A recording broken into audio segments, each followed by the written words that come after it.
Assalamualaikum warahmatullahi wabarakatuh. Alhamdulillahirabbil alamin. Allahumma shalli ala sayidina Muhammadin al-Fatih lima ughliq wal khatimi lima sabaq nasiril haqqi bil haqq wal hadi ila siratikal mustaqim wa ala alihi haqqa qadrihi wa miqdarihil azim. Ma'asyiral muslimin rahimakumullah, kita akan lanjutkan kajian kitab Kasyful Ghummah di bab yang keempat, hadis yang ke-31, syafaat Nabi dapat diraih dengan menolong sesama. An-Nafi' dari sahabat Nabi, an Ibni Umar, dari Ibnu Umar radhiyallahu anhu radhiyallahu anhu berkata, qala Rasulullah sallallahu alaihi wasallam, Rasulullah sallallahu alaihi wasallam bersabda, man qadha li akhihi hajatan, barang siapa memenuhi kebutuhan hajat saudaranya, kuntu wafiqan ingda mizanih, maka aku nantinya akan berada di samping timbangan amalnya. Fa in rajaha wa illa syafa'tu lahu, apabila timbangannya baik, dan itulah yang memang aku harapkan. Namun jika timbangannya tidak baik, maka aku akan memberi pertolongan baginya. Rawahu Abu Nuaim fi Hilyah, diriwayatkan oleh Al-Baihaqi, Abu Nuaim dalam Hilyatul Auliya.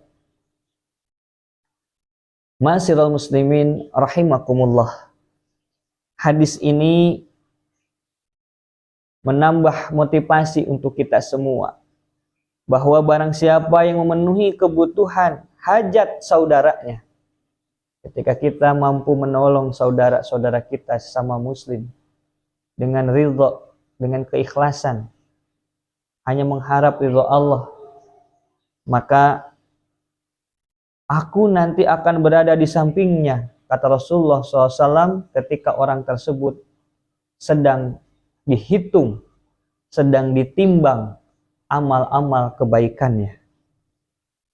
Ketika di yaumil mizan, di hari di mana setiap amal-amal kita ditimbang oleh Allah. Mungkin selama kita di dunia, kita tidak sadar apapun yang kita sekarang kerjakan, semuanya nanti akan ada balasannya dari Allah. Wa may ya'mal misqala dzarratin khairan yarah, wa may ya'mal misqala dzarratin syarran yarah. Kebaikan sebiji zarrah pun kita akan dapatkan balasannya. Begitupun kejelekan yang kita lakukan selama kita hidup di dunia, semua pun akan ada balasannya. Maka oleh karena itu, ini mudah-mudahan menjadi motivasi untuk kita semua. Selama ini kita yakin kita bukan manusia yang sempurna, tapi kita pun berharap semoga amal-amal kebaikan yang kita lakukan selama kita hidup di dunia ini mampu diterima oleh Allah, menjadi penyempurna setiap amal-amal kita, ibadah-ibadah yang kita lakukan. Karena apa? Karena semuanya akan dipertanggungjawabkan. Semuanya akan ada perhitungannya, akan ditimbang baik maupun beratnya. Karena nanti yang ditimbang dalam timbangannya itu, yang pertama adalah amal kita. Catatan-catatan amal kita itu akan ditimbang. Begitupun kitanya, kita pun akan ditimbang.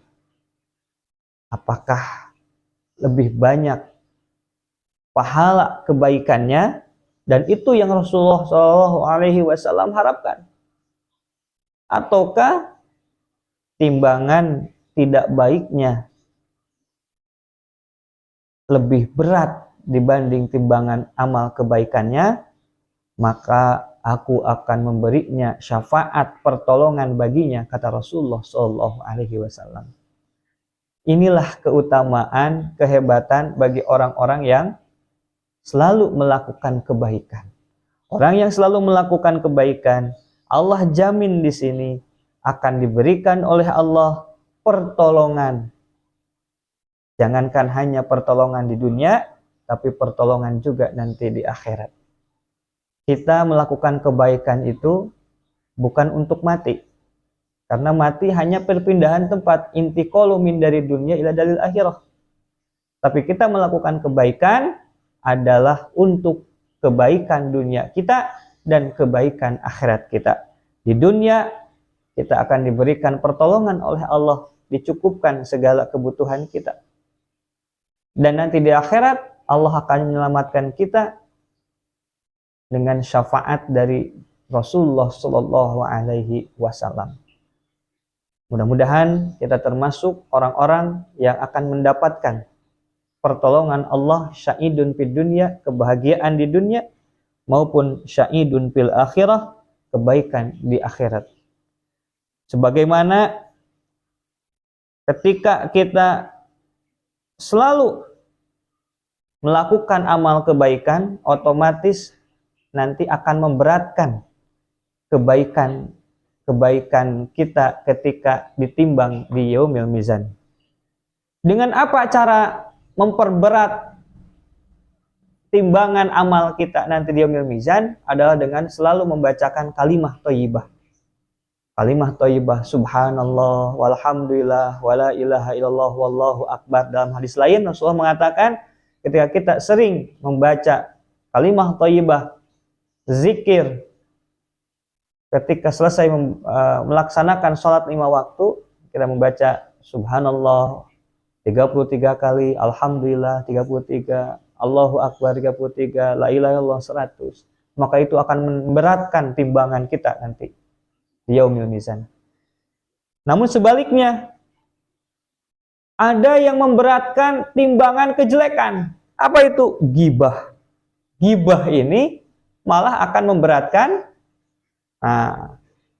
amal-amal keburukan kita. Apa itu ghibah?